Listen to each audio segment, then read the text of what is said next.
Hey, what's going on, everybody?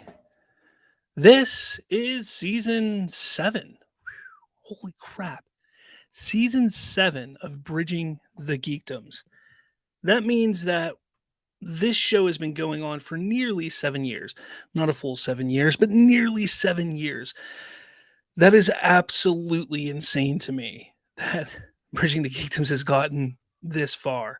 But how's it going, everyone? I hope you're all having a good day. I hope you guys are having a good week.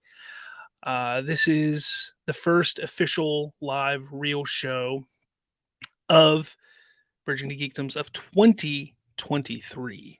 And no, I don't have Colton. I don't have Ken with me today. If you happen to catch our last episode, where we did an award ceremony of sorts when it comes to the best and worst of 2022, go check that out if you haven't seen it. But if you did, hey, you saw Colton and Ken on this stream with me, which was pretty cool.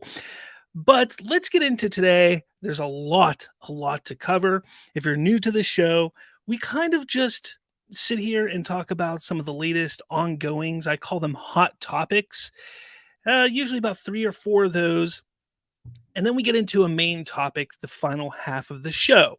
So the first topic that I kind of want to bring up, and this is one that just kind of popped up yesterday, and I was kind of like, I have to talk about it, only because of how much the game or games or the lore has meant to me. And yesterday it was announced that Microsoft, I don't know if it was announced yesterday, but it was recently announced that Microsoft was laying off 10,000 people. They're worried about the impending issues to the economy, and basically they decided to fire a crap ton of people. 10,000 that's a lot of people to fire. But the one studio part of Microsoft that couldn't steer clear of the layoffs was 343 Industries, which it's believed that about 60 to 70 people were let go from 343 Industries, most of which were part of the campaign team, which really concerns me. Look, Halo Infinite was a fun game. The single player has a lot. They have a lot to be proud of with that game, especially coming from Halo 5, which in my opinion is the weakest in terms of campaign and story. I think it is the weakest. They really started pushing things in the right direction with Halo Infinite. And there was a lot of turmoil, a lot of stuff that went on behind the scenes leading up to Halo Infinite that scared a lot of people that it wasn't going to be as good.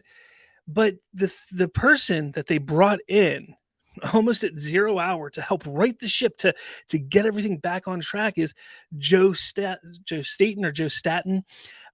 He was a part of Bungie during Halo 1, Halo 2, Halo 3. Definitely Halo 1 and Halo 2. He was a big part of Halo 2. I believe he actually wrote most of the story, if not the entire story, for Halo 2. He was a big part of that. So when they brought him into 343 Industries to help write Halo Infinite and really push it to it coming out on time with a cohesive story, was something to get excited about. Fans were rightfully excited about this. Now, Joe was not one of the ones that was let go. However, as Jason Schreier says on Twitter here, Joe Staten, who joined 343 in 2020 to steer Halo Infinite toward the finish line, is leaving the studio to rejoin Xbox Publishing. So he's going back, which I believe it is, back to his old job that he was at in Xbox Publishing prior to coming over to 343 to help with Halo. He was sort of the steady hand. He was the one that when there were updates about Halo and he was the one giving them, you could trust what he was saying because he is a man of respect. Like, he has so much respect and he understands what the fans want and what they were expecting. And he was trying to give us that. It sounds like Jason Schreier says, it sounds like 343 Halo Infinite campaign team got it hit hard. In an email to staff, studio head Pierre Hintz wrote that we've made that the difficult decision to restructure elements of our team. which means some rules are being eliminated. The way the way Halo Infinite ended, it really left a lot open. And we were promised that Halo Infinite was going to be like a 10-year live game where for 10 years it would be updated. We would be seeing campaign DLC, we would see multiplayer DLC, we would see all that kind of stuff. And we've seen plenty of changes and updates and DLC and improvements to the multiplayer side. But we're now a year and 2 months since the game released, or about a year and a month since the official release of the game. And we have no idea what's going on with campaign updates or expansions or anything like that. It looked like they were going to try and, in a way, mimic what Bungie had been doing with their Destiny series, which has done really well for them. I mean, they put out an expansion every, year or so, and when they put out that expansion, it kind of blows up. It's huge, it's big.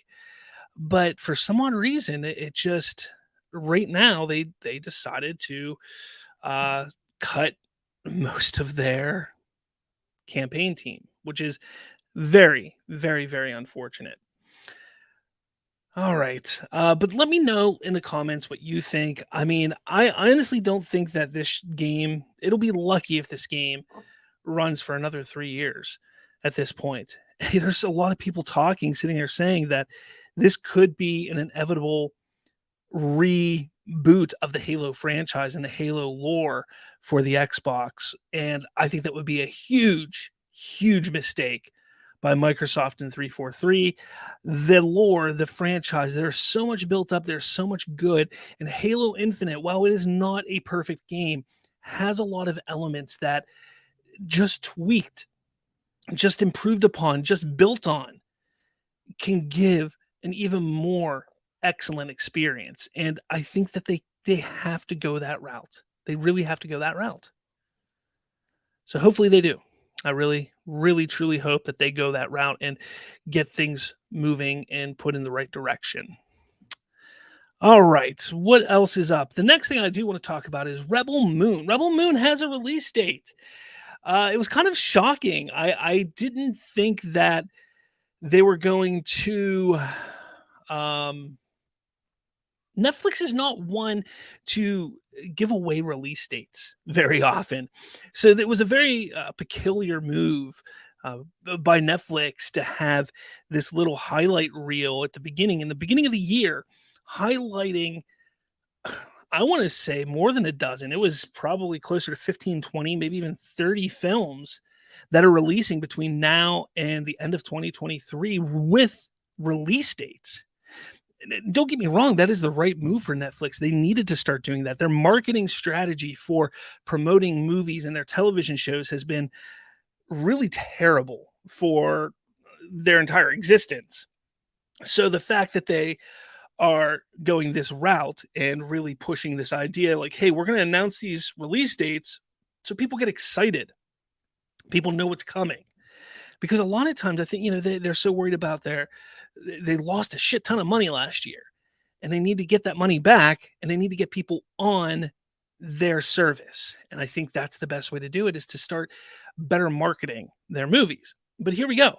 I mean, this right here is phenomenal. These are the short little scenes and clips that we got to see of Rebel Moon in that little sneak peek teaser that Netflix dropped. Sophia Boutella, however you say her name, she's going to be the main actress. She's going to be the main character. And even Zach put a little synopsis of Rebel Moon out there. But this looks great. It really does. We know that they're doing at least 2 parts. Netflix spoke in an interview recently about that and stated that we saw what Zach was creating. He's been building this story, this idea of this story for 10 years, the better part of 10 years. And Zach looks at it as his answer to Star Wars. And Netflix wanted to get on board with it, and Netflix did, and they gave him the ability to make 2 parts at minimum right now. This is 2 parts. So 2 films we're going to be getting for Rebel Moon. And they say that the potential is there to expand the universe even further. It's incredible. The fact that Netflix has so much invested in Zack right now. That is incredible. It's absolutely incredible. We're going to talk more about that in a little bit here before we get to the main topic, but don't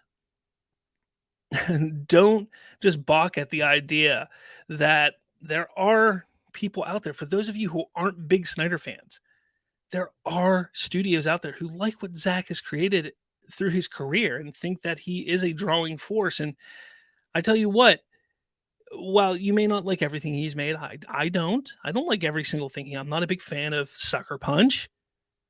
Watchmen is a good watch, maybe once or twice, but after that, it's just a kind of a long drawn out, version of the comic adaptation. But that doesn't mean he's bad. It's just, some things hit the right way for certain people and some things don't. And I'm hoping Rebel Moon hits for me. I'm hoping it hits for a lot of people. And I think Netflix is as well. So let me know your thoughts on Rebel Moon, what we know so far, what we've seen. How excited are you? I keep saying, people, you need to shift your focus. You need to shift your focus, where all these Snyder fans are so obsessed. They're so dead set on restoring the SnyderVerse. And yeah, that'd be great. I would love to see the SnyderVerse restored. How great would that be? I think we would all love to see that. Well, a large portion of us would love to see that. But we need to remember that he's off doing his own thing right now. He's not hired by Warner Brothers. He's not working for Warner Brothers. He's not working for DC. He's building 2 universes over at Netflix right now. 2.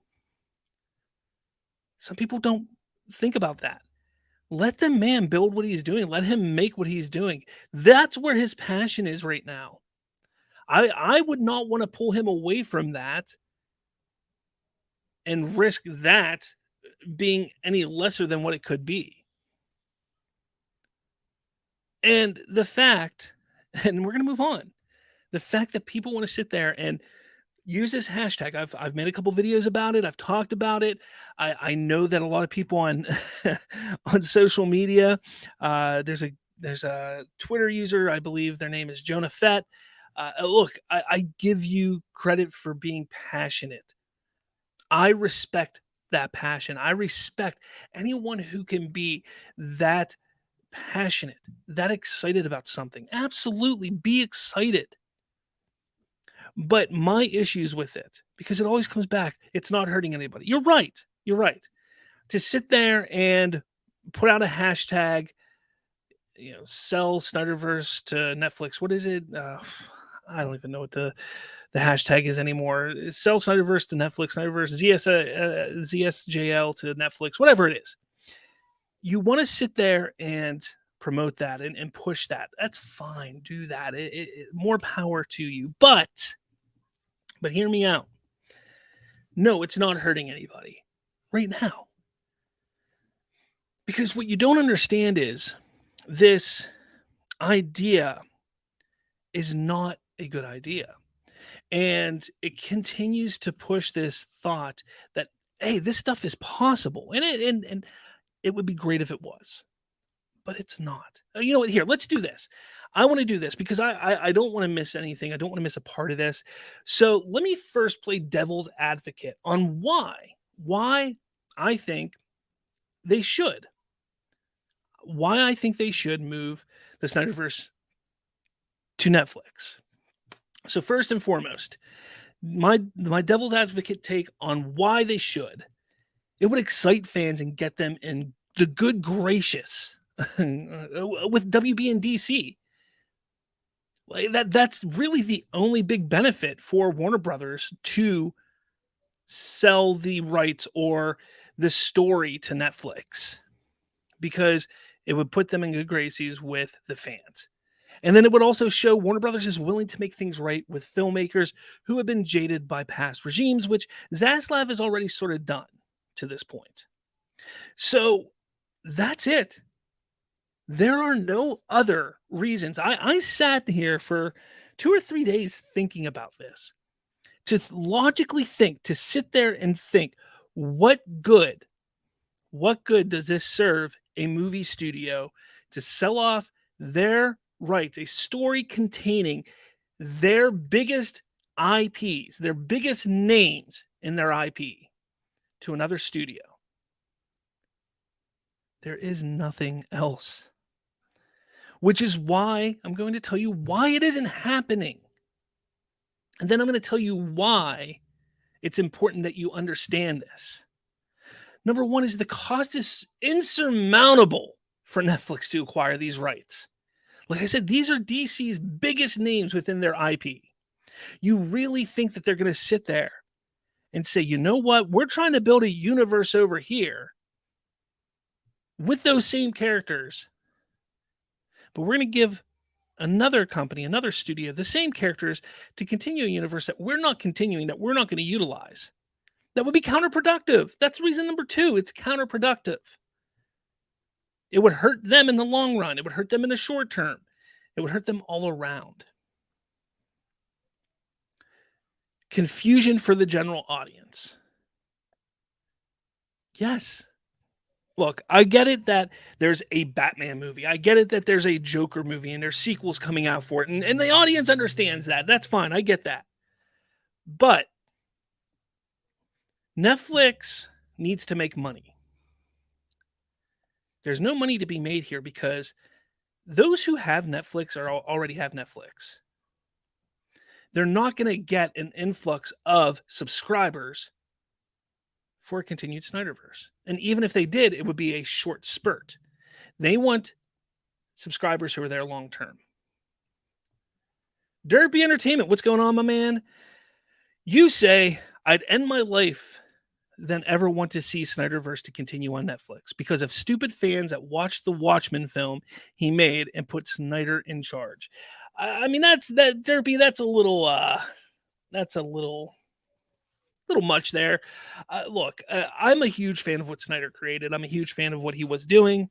But being a Snyder fan and being a fan of film, being someone who understands how the industry works after sitting there watching it for the better part of 37 years, I realize that the battle is over.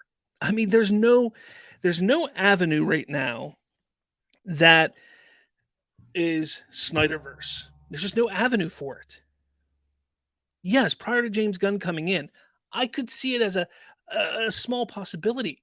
But when James Gunn came in, he pushed aside Cavill, and there's a lot of other things that are going on. There's no avenue anymore for it. And this shift to say Netflix should do it. Where did it come from? Well, it came from scoopers, from people who were talking about Netflix prior to the Snyder Cut coming out. And whether or not it's true, and I actually do believe this was true because I do believe the person who was talking about it, but he stated years ago, prior to the Snyder Cut coming out, but after it was announced that it was coming, that Netflix did reach out to Warner Brothers about the Snyder Cut and releasing the Snyder Cut themselves. Now, there's a huge difference between taking a finished film or partially finished film and putting some money into it and releasing it, than taking an unfinished story, movies that aren't made, and continuing quite possibly a 1, 2, 3, 4, 5 film series on another platform. There's a huge difference there. Again, there's no money in it for Netflix. There's huge money in it for Warner Brothers, because Warner Brothers is in charge of the IP and they could sell the IP or that portion of the IP to Netflix for huge, huge money. Hundreds of millions of dollars, if not billions of dollars. But that's why Netflix won't do it, because it is a lot of money. A lot of money. Finally, people want to sit there and say, well, people said the Snyder Cut didn't exist and look what happened. You're right. There were a lot of people saying the Snyder Cut didn't exist. And I pushed back on those people when they were saying that, because Zack Snyder came out. Yes, there is a cut. It does exist. Where all the issues come in with that, though, those people who are saying there is no cut, it's all about semantics. Those people who are trying to say, and I won't say all of them, there's I'd say probably about 80% of those people were saying there is no Snyder Cut. We're saying that there's no finished product. Yeah, there was probably about 20%, maybe 30% of those people were actually saying, no, there's nothing. There's no Snyder anything. Those were the ones that were assholes or wrong that need to go away. There's other 70, 80%, they're cool because they were right. They weren't wrong. It's all based on semantics. They're saying, no, there isn't a Snyder cut because there's not a finished cut of the movie. Where the Snyder fans were saying, yes, there is a cut of an unfinished movie, and we understood that. And that's where things get interesting and ridiculous at times. But besides that, it's a very, very different situation because the Snyder cut was there. Jason Killar could have not given Zack $70 million plus to finish the film. He could have said, I'll give you 30. And he could have given him 30, and it could have been a lesser film than what we got. He could have given him 20. He could have given him 50. He could have given him 200, and we could have gotten more. The thing about it is, the money being spent there was for one reason, and one reason only. Not the fans. Not Zack Snyder. HBO Max. That was an investment to HBO Max. That was an investment to help push, to help get subscribers for a new streaming platform called HBO Max. As much as us, the fans, want to believe and truly push and say they did this because of us, yes, the idea of actually releasing it for HBO Max is because of the fans pushing and demanding it and wanting it. But don't think for 1 second that they were sitting there saying, we're doing this for the fans. They did it for one reason only: money. So you take a look at this situation, selling the SnyderVerse to Netflix. They could make a lot of money if Netflix paid. But here's the thing. It would also take money out of their pocket because a lot of people would be either confused about what the hell's going on with James Gunn's DCU and the SnyderVerse over here and wouldn't watch one or the other or both. Or you're going to have those people that just continue to push and fight. This is better over here than that. I'm not watching that. It's not worth it. It's not worth it. That is why it's different. Derpy Entertainment. I have hope in James Gunn. I like what he did with the Suicide Squad. Now he's our Kevin Feige. With his character traits as a person, James Gunn to me is a guy, when I look at him, DC as a whole, and the fans, I'm guessing there's more to that. Look, I agree. I'm excited about what James Gunn is going to bring to DC. I am. You take out their personal life. For how long? A lot of these Snyder fans who are sitting there and were yelling at me just a few months ago that, oh, you can't take a look at what Ezra Miller's doing in his private life. Look at his character for The Flash. You got to worry about that. That's what matters. You're right. You guys got to do the same for James Gunn. Take his personal life out of it. He has the ability. He has the knowledge. He knows what fans like. And he's going to go that route. And I think he's going to do a bang-up job, a hell of a job with DC. I can't wait. I truly, truly cannot wait. But speaking of James Gunn, that was a great segue. Thank you very much, Derpy. Speaking of James Gunn, when the hell are we going to get an update on DCEU? Well, he promised that sometime before the end of January, we get an update. So we got, a week and a half? 10 days, 11 days, something like that. Derpy. Plus, now DC fans look at this way. We struggled with formulas to be good. Now we have someone from the inside and know the enemy secret. I know everybody likes to sit there and say, oh, enemy secret. Here's the thing. Marvel and DC, behind the scenes, they shake hands. They're cool with each other. Even in front of the camera, it benefits for each one to be successful. See, right now, what's going on with Marvel, how they're struggling a little bit, and we're going to get into this whenever we talk more about Ant-Man, but with them struggling a little bit, that's not a good thing for DC right now. It seems like it could be a good thing, but in reality, it's not. But we'll get into that in a second. So, James Gunn, when can he... look, here's what my expectations are. I think we're going to see something tomorrow. I think there's a good chance it'll be tomorrow. I think it'll be a great way to send off into the weekend. If it's not tomorrow, it might be next Friday. I think it's going to be a Friday that the information drops. I think that he's going to drop some bombs. Unfortunately, I think that they should have really tried to push and rush some casting news. I think they should have gotten a new Batman and Superman at this point in time. I think that would have been huge for them to announce, hey, we got a Superman and a Batman, and we got movies coming out for each of them. The Superman movie will be out this year, Batman will be out this year, so on and so forth. That's what I think they should have done. So, unfortunately, we're not going to get a Superman casting, Batman casting. I don't think we're going to get any new casting for anything, but I think he's going to announce anywhere between 3 to 5 films. 3 to 5 films, with them starting to come out in March of 2020. No, not March. November of 2024. That's what I think he's going to announce. I think we're going to start to see everything come out. The first film, November 2024, and then March of 2025, June or July of 2025, and so on. I think that's what we're going to see. Only because if he waits too long, because we have through this year, 2023, we have a lot of stuff coming out. You don't want to wait more than a year to release something after that point. And the Joker will probably come out somewhere in the early part of 2024 is my guess. Maybe, March, May, somewhere around there. So that would be a good little stopgap.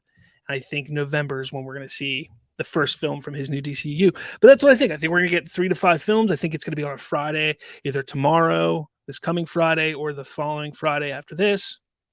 Either way, I'm looking forward to it because I can't wait to see what he has in store. Derpy entertainment again, but you get my point with Gunn's creativity. He's not going to be afraid with formula to take limits within the Marvel formula because he's going to go that route, to take risk. Okay, that's what he means. He means to take risks, not limits. So he's not going to be afraid of formula to take risks. You're not wrong. I know that he's, what am I doing? I know he's going to take risks, and that's one reason why I'm excited. But that plays a role on why the struggling of Marvel is not good for DC right now. But let's move on to the main topic. All right. So before we do that, though, anybody and everybody on here, listening, watching, let us know in the comments what you think about what's going on at DC, the SnyderVerse to Netflix. Do you think it's a possibility? Why? Why do you think it? Granted, yes, it doesn't hurt anybody, but it's building toxicity. It's building a divided fandom because of all this asinine thoughts and ideas and this false hope that keeps getting put out there. So what do you think about that? What are you expecting from James Gunn in January when he makes these announcements of the DCU, his new DCU, I should say? I'm looking forward to it. Like I said, 3 to 5 films. We know he already has a Superman film coming up. I think they're going to announce a Superman Batman film or World's Finest. I think he's going to kind of set the groundwork for the Justice League. And I wouldn't be surprised if one of those films that he announces is a Justice League movie. I wouldn't be surprised at all. I think we're going to get 2 or 3 major characters films, a Justice League movie, and then 2 or 3 maybe side lesser known characters. And maybe more. Maybe he announces more of television shows even. Derpy says, I do not want anyone in their 40s for acting unless it's Alfred Gordon, Martian Manhunter, and Lucius Fox. The actors all should be in the range of late 20s, early 30s. And I think that's the route he's going to go. I think that's what James Gunn is doing. We know that he's going younger with Superman. I think Batman's going to be going the same route. Probably Wonder Woman as well. That's the thing. And we still don't know about Gal. Gal could still be Wonder Woman. We don't have any official word on whether she's sticking around or not. Personally, I think that they should just do a full reboot, push everybody out, and go from there. But maybe she sticks around. I don't mind if she does. I just think that to make it clear this is a brand new universe, I think you need to start from scratch. Derpy wants Aaron Taylor Johnson as Bruce. That'd be great. But right now, and not saying that you can't play multiple comic book characters. We know you can, and we know everybody can. But he is going to be Kraven the Hunter in the Sony Spider-Man universe films. And yeah, that may take up a lot of his time. There's also a rumor that he could be up for Bond, which I think he'd be a good Bond too. For sure. For sure. All right, so let's move on to the main topic. Ant-Man and the Wasp, Quantumania. Is this the real start? The real start to the post-Endgame MCU. You know, Phase 4 has been relatively lackluster to this point. I've loved a lot of what has come out, but there's a lot that I've really not liked. I loved Shang-Chi. I really liked Miss Marvel. I liked Hawkeye. I'm one of the few that actually liked Hawkeye. I liked what was it? Falcon and the Winter Soldier. I really liked that. There's a lot that I did like. I liked Eternals. But to the mainstream audience, a lot of people didn't like it. And I know Derpy up here said, right when his first comment was, MCU died after Endgame.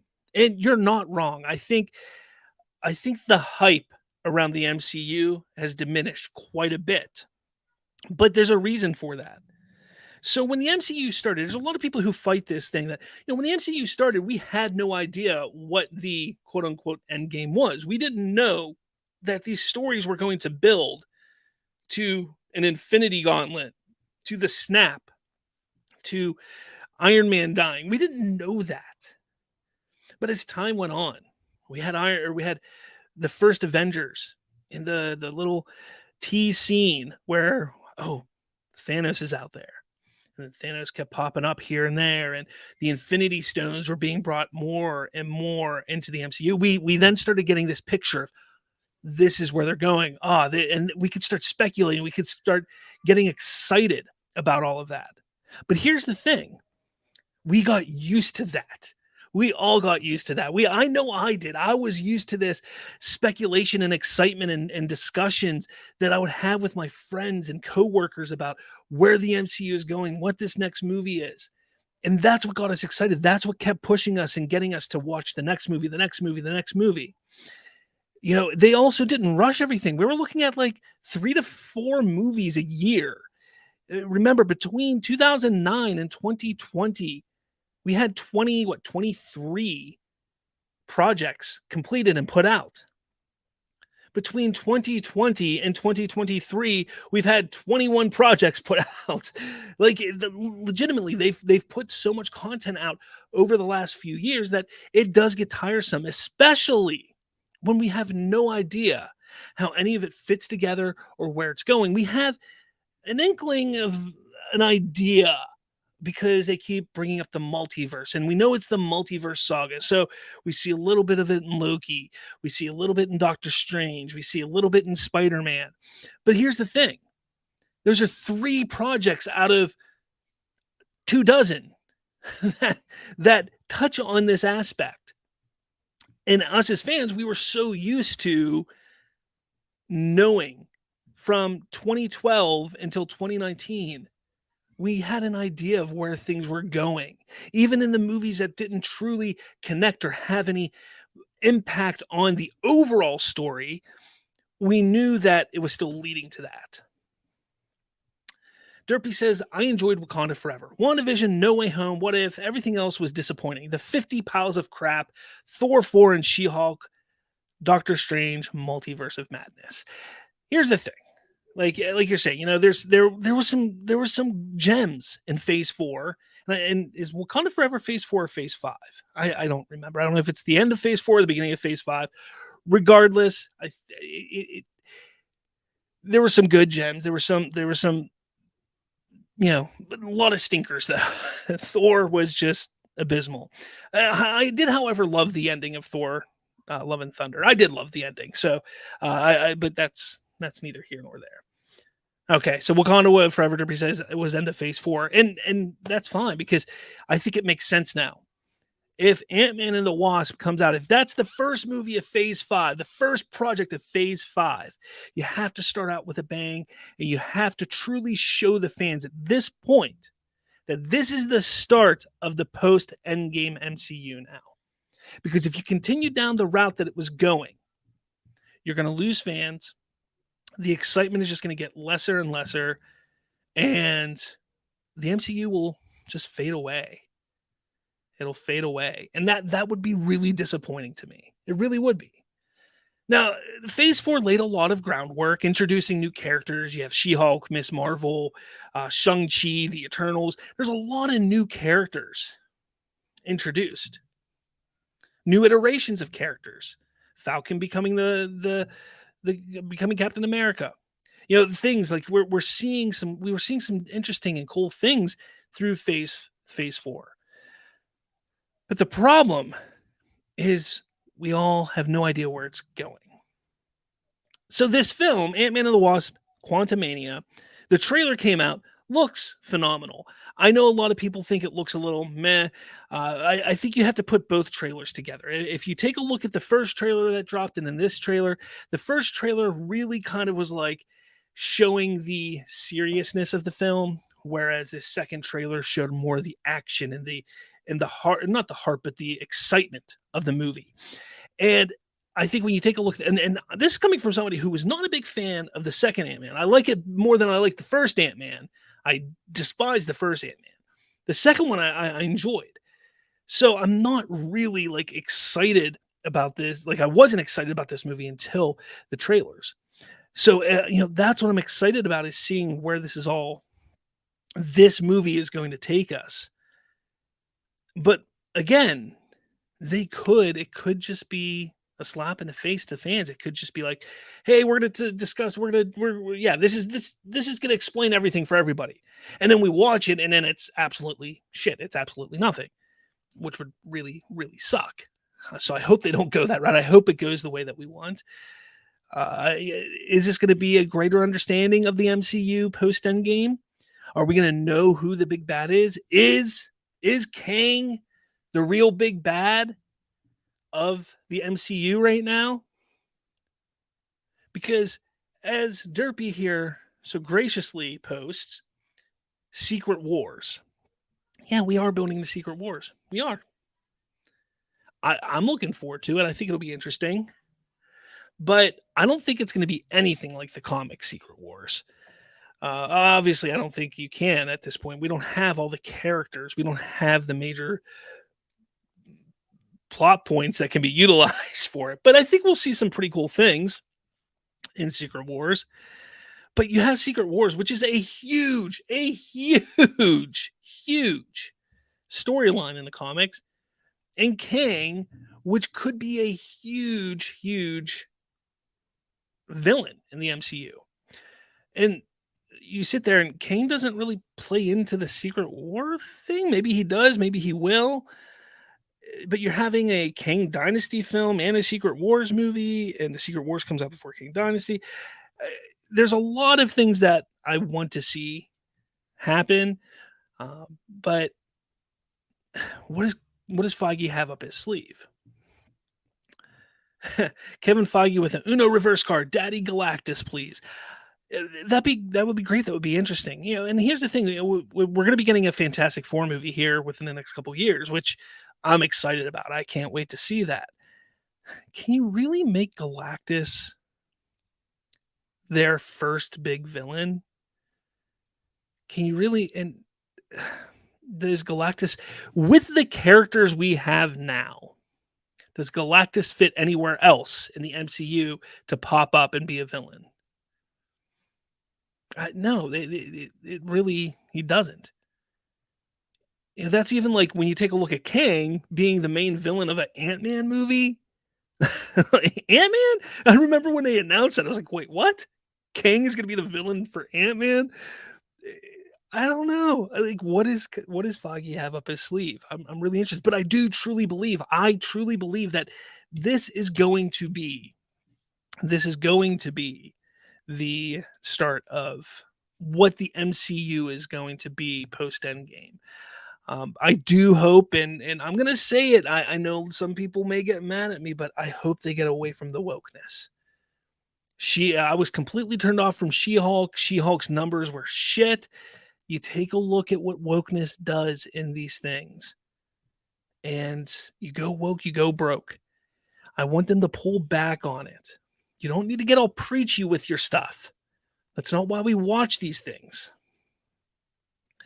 Derby Entertainment. I mean, not right now. Maybe at the end of Phase 6 for Galactus. Yeah, sure. I'm looking for. I want to see Galactus. I want to see Galactus done right, not just a big cloud in space. Hear me out. Liam Neeson is Galactus. Here's the thing. Galactus is going to look like. Why can't right there. He's going to be CGI, just like in Eternals, like Airsham and stuff like that, where I can't remember the names of them. It's right there. Whatever. But yeah, he's going to be CGI. So Liam Neeson absolutely for the voice of Galactus, because I don't think you really need him as the body, but absolutely, I love Liam Neeson. I'll take Liam Neeson in anything. Honestly, put more Liam Neeson, more Liam Neeson in Star Wars. That'll make all Star Wars better right now. All of it better. All right. And yes, I know that he was in Star Wars already. Just giving me more. But yeah, I'm excited. I truly am excited for Ant-Man and the Wasp. I mean, we're less than a month away from this movie. And I think the reason why I'm so excited is because there is not as much speculation. I'm all for speculating. I'm all for theorizing things. I did a TikTok on what I think the big moment in Ant-Man and the Wasp is going to be. I don't think Scott Lang is going to die. They're alluding to it. They're teasing that in a trailer. They're not going to tease something like that in a trailer if it actually happens. I've seen too many movies. I've watched too many trailers. They're not killing Scott Lang off. But here's the thing. It's all a tease because they don't want you to know what's going to happen. I think one of the big things, I think the big reveal is going to be that the catastrophic event that happens in Ant-Man and the Wasp Quantumania, whatever that catastrophic event is, whether it's the rumor that Kang gets his abilities to time travel or go multiverse to multiverse, whatever it is that is there. Personally, I think that catastrophic event, that event that gives him the ability to do everything, is going to be that pencil dropping moment from Loki, Scarlet Witch being born, and WandaVision, the spell getting messed up in multiverse or in No Way Home. That's what I see. I think we're going to see a lot of these moments that happened over here line up with what happened over here, bringing it all together. So we're going to finally see how, okay, now I'm understanding. This happened because this happened, because this happened, because this happened, and now we're going in this direction. That's what I think is going to be the big reveal, the big thing right there. Derpy Entertainment, can I get a big rip today? Was National Popcorn. Couldn't go to the movies. RIP, not rip. Big RIP. Yeah, man. I didn't realize I'm not a big popcorn guy. So yeah, even when I go to the movies, I'm not a popcorn guy. I'm a nacho guy. Love me nachos. And I'm not one of those ones that eats them during the movie. I make sure I finish them before the movie starts so I don't annoy anybody with my crunching. Because kids, annoying people with crunching, with bags, with whatever it is in the movie theater is not cool. Not cool. We're spending money to go see a movie. Be quiet. Turn off your cell phones. Don't use a flashlight. Be kind. Rewind. All right. Derpy, I respect that. Yeah.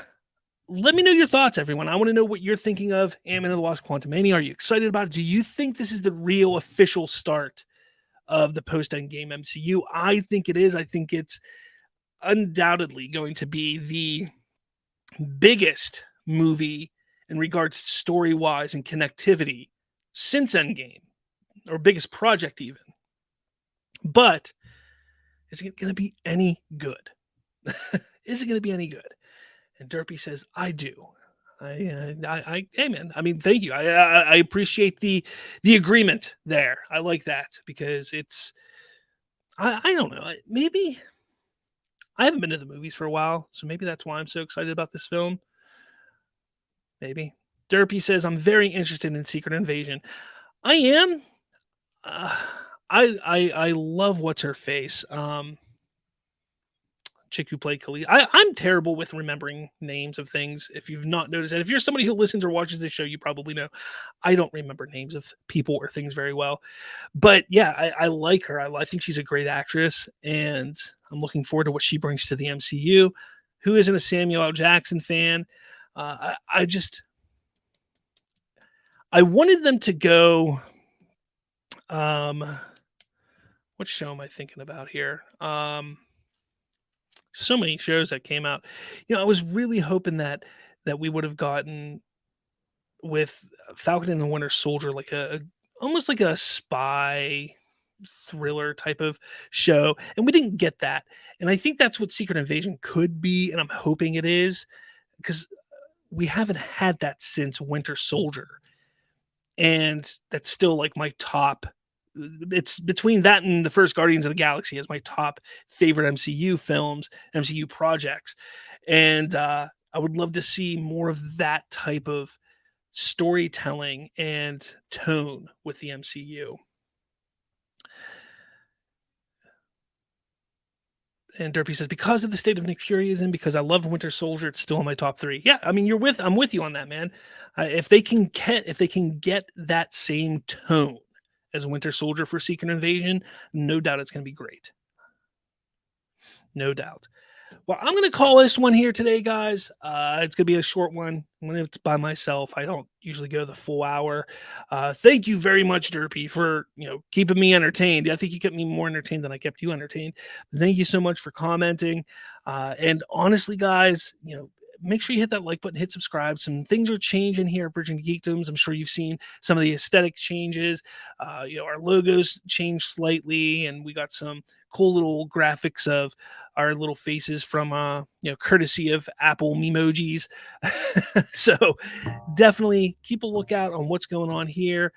We got some things moving and grooving. Hopefully by within the next month or two, we'll be able to kind of announce more for that. And Derpy says, I mean, I do have fan casting for the DCU. And here's the thing.